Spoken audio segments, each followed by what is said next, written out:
Allahumma sholli wa sallim ala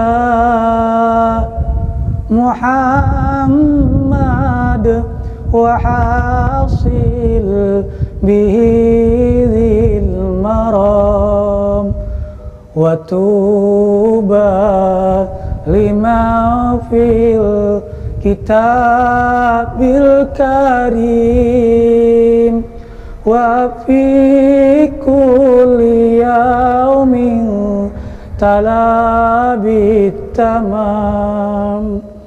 Allahumma sholli wa sallim ala Muhammad wa hasil bidhil maram wa tuba lima fil kitabil karim wa fi kulli yaumin talabit tamam. Allahumma sholli wa sallim ala Muhammad wa hasil bihi dhil maram wa tuba lima fil kitabil karim wa fi kulli yaumin talabit tamam. Saudaraku dimanapun berada, marilah kita panjatkan kehadirat Allah Jalla Jalaluh. Yalah Allah yang maha besar, yang besar selain Allah kecil. Yalah Allah yang maha kuasa, yang kuasa selain Allah lemah. Dialah Allah yang maha kaya, yang kaya selain Allah miskin. Dialah Allah yang maha kuat, yang kuat selain Allah lemah. Salawat salam semoga tercurahkan kepada junjungan kearibaan Nabi besar kita Muhammad sallallahu alaihi wasallam. Salat adalah tiang agama, salat adalah doa, salat adalah benteng, salat adalah identitas antara kafir dan orang-orang yang beriman. Tidak sampai di situ, saudara. Salat ini diambil bukan dari gunung sana, gunung sini, tempat keramat sana, tempat keramat sini. Melainkan salat diambil dari tempat yang sangat jauh sekali, yaitu di Sidratul Muntaha. Nabi sampai di mi'rajkan seraya berkata, at-tahiyatul mubarakatus salawatut thayyibatu lillah. Assalamu alayka ayyuhan nabiyyu rahmatullahi wabarakatuh. Pertama, kenapa manusia itu wajib sholat? Karena untuk mensucikan dirinya, baik secara zahir maupun batin. Perumpamaan orang yang sholat 5 waktu laksana Nabi lalu membersihkan badan. Nabi bertanya kepada para sahabat, adakah kotoran-kotoran yang masih tersisa dalam badan? Tidak ya Rasulullah. Begitulah perumpamaan orang yang sholat. Itu yang 5 waktu, belum yang sunnahnya, belum yang qabliyah, ba'diyahnya, nawafilnya, sholat sunnah fajarnya, tahajud, doa, tasbih, sholat mutlak dan lain sebagainya. Luar biasa. Benteng antara vertikal dia dengan Allah subhanahu wa ta'ala, supaya Allah jaga dirinya, supaya Allah memberikan identitas dirinya, supaya Allah membersihkan segala dosa-dosa. Itu yang pertama. Yang kedua, Fadhkuruni adzkurukum washkuruli wala takfurun. Setiap hamba kalau dia sholat berarti dia mengingat. Ketika dia mengingatku, Allah pasti mengingatnya. Urusan apa yang tak terselesaikan kecuali Allah yang menyelesaikan urusan kita.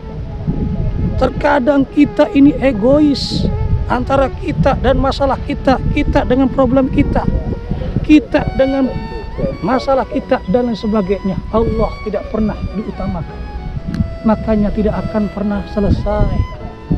Meskipun kita cari problematika untuk menyelesaikan masalah kehidupan ini, ingat wahai saudara, tidak akan pernah selesai kecuali dengan dirinya. La yanfa'u minkal jad, tidak akan pernah sampai tujuan kita walaupun sungguh-sungguh kita kerjakan. Peras keringat sudah kita upayakan, sudah kita rampungkan pekerjaan ini, Allah satu ditinggalkan, maka seluruhnya akan sia-sia. Dia lupa Allah, Allah pun akan lupa. Hai manusia, bila jalan menujuku dengan kakimu, aku akan lari menyebutmu.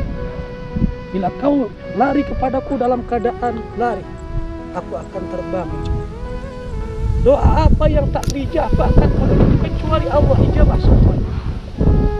Hanya manusia yang ragu, hanya manusia yang mang-mang dalam hatinya, sehingga mereka aras-arasan dalam berdoa, balas-balasan dan tidak bersungguh-sungguh. Padahal Allah berjanji, wa idza sa'alaka ibadi anni fa inni qarib ujibu da'watad da'i idza da'ani falyastajibu li wal yu'minu bi. Dua harus diutamakan ketika doa kita pengen dikabul. Yang pertama, melaksanakan apa saja yang Allah perintahkan kepada kita. Hajat kita pun Allah pasti kabulkan, rintihan kita pun pasti Allah dengar, dan segala doa-doa kita pasti dijawab oleh Allah. Itu yang kedua.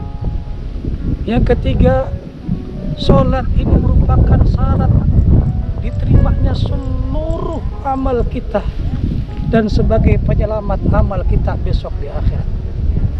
Bukan haji, bukan puasa, bukan zakat, bukan sedekah yang pertama kali dihisab di hari kiamat.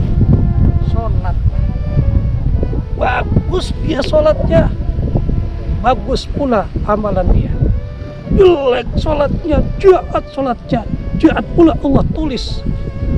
Jangan mengira kita sudah berbuat baik untuk diri kita, keluarga kita, anak kita dan lain sebagainya, sedangkan hubungan dia dengan Allah Subhanahu wa ta'ala jauh.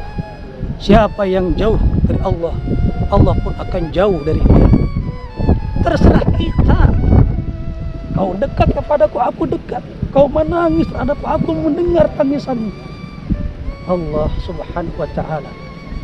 Ketika manusia sakit, lari ke dokter, datang ke dokter, kemudian ingin berobat, ditanya oleh dokter apa yang dirasa.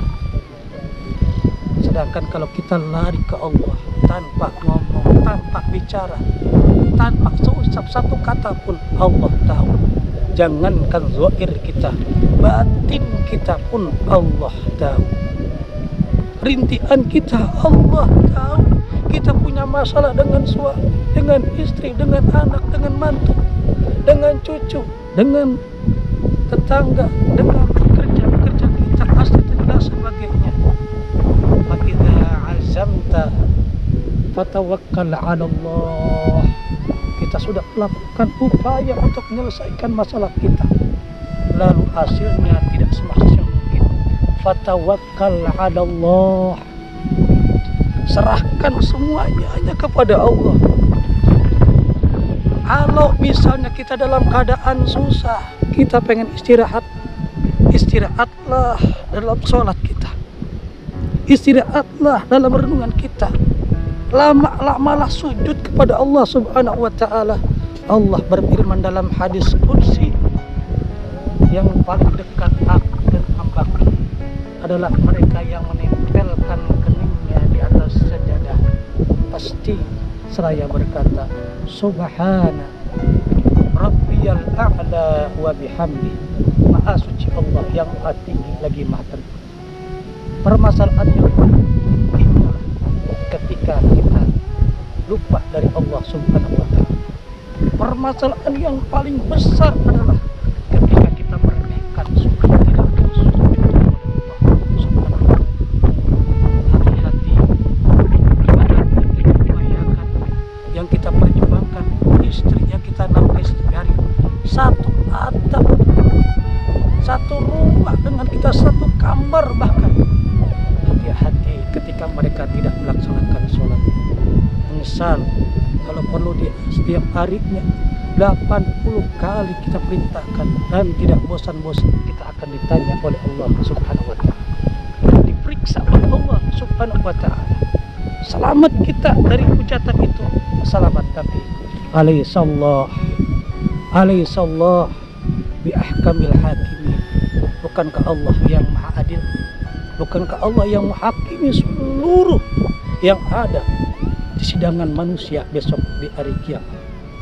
Dan mudah-mudahan Allah cukupkan segala kebutuhan kita, baik kebutuhan dunia maupun di akhirat. A'udzubillahi minasyaitonir rajim. Bismillahirrahmanirrahim. Rabbi ja'alna muqimas shalah. Rabbi ja'alna muqimas shalah. Rabbi ja'alna muqimas shalah wa min dzurriyyatina. Ya Allah, jadikan kami orang-orang yang senantiasa menegakkan sholat, melaksanakan sholat lima waktu, melaksanakan sholat nawafil dan sebagainya, agar kami selalu dekat kepadamu ya Allah. Selamatkan diri kami, keluarga kami, cucu kami, tetangga kami dari jilatan dan kobaran api neraka yang amat sangat panas. Rabbana wa taqabbal du'a, Rabbana wa taqabbal du'a, innaka antas samiul alim, wa tub alaina innaka antat tawwabur rahim. Rabbana ya Allah atina fid dunya hasanah wa fil akhirati hasanah wa qina adzabannar. Sallallahu ala rasulika sayyidina Muhammad wa ala ali Muhammad walhamdulillahi rabbil alamin.